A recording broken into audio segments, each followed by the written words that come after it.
We continue our coverage now with Politico's White House correspondent and associate editor, Anita Kumar. She's been following gun control issues very closely throughout several presidencies since Sandy Hook. Thank you so much for being here. Big fan of your work. Appreciate your time tonight. Thank you. Thanks for having me. What is your top line reaction to what the White House is announcing tomorrow? But of course, the details leaked tonight.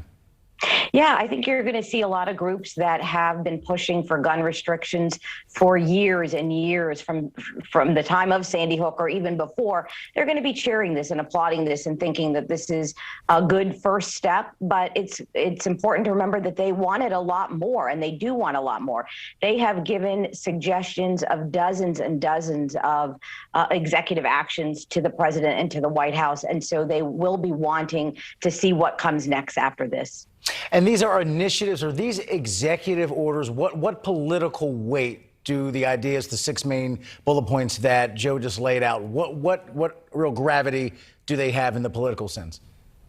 Yeah, I mean, I think you're going to see some Republicans are going to oppose them immediately. We're already seeing some gun rights groups who have come out already tonight and said that they're going to be opposing these, and that President Biden is doing something that's overreaching his authority, and that he can't regulate guns, and that Congress needs to do that. So we could expect possibly some court challenges and other things like that. You know, but the real fight on firearms and firearms restrictions really is going to be in Congress.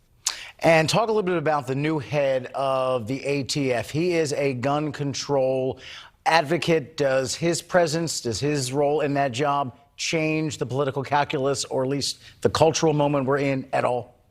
Yeah, I really do think so. Now, he's a longtime ATF agent, so he worked in the agency. But you're exactly right. He worked for Giffords, you know, one of the large groups that is pushing gun restrictions. I think it's really a change for that agency to have someone like that. I've heard a lot of cheering tonight from obviously not just Giffords, but other groups like that, saying this is really a sea change at that agency. The other thing to note about ATF is they really haven't had much of a Senate confirmed regular director. They've only had one in the entire time that they have had a Senate confirmed director, or were supposed to. They haven't had the leadership there of continuity. So what they're looking for, what people are looking for, is for someone to be there permanently and really bring a different culture to that agency. And let me ask a cynical question from folks who support gun control in the country. I think a lot of folks, I hear this in public and private conversations. If Sandy Hook didn't change anything, then certainly Boulder and Atlanta won't either.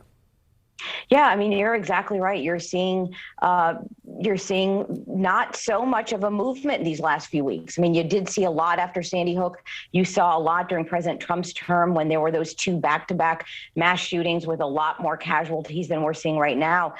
You're right. We haven't seen Congress really moving to do anything. We are seeing President Biden do that. He has talked about that. He talked about that on the campaign trail. He lived Sandy Hook. He was put in charge by President Obama of doing something. So this is something near and dear to his heart, but we aren't seeing any action in Congress that would make us think that anything is really any different than it's been really for years now, as you indicated. And for the other side, the folks of the Republicans on Capitol Hill, some of whom may, as you said, immediately come out and oppose this, is it because they genuinely don't think they genuinely don't agree with these kind of propositions, or don't think they'll have an impact, or are they more politically afraid this will upset their base, made up of a lot of folks who are very passionate defenders of the Second Amendment? Yeah, it's probably a little bit of everything, right? But I mean, the thing that I'm hearing is that, you know, there are a lot of people out in the country, people that are in their states or their districts, that really are supportive of guns. They want to keep their guns and know. I'm not saying that this would take it away, but there is this idea out there that this is chipping away at their gun rights. And so I do think there are some members of Congress who are politically afraid of this.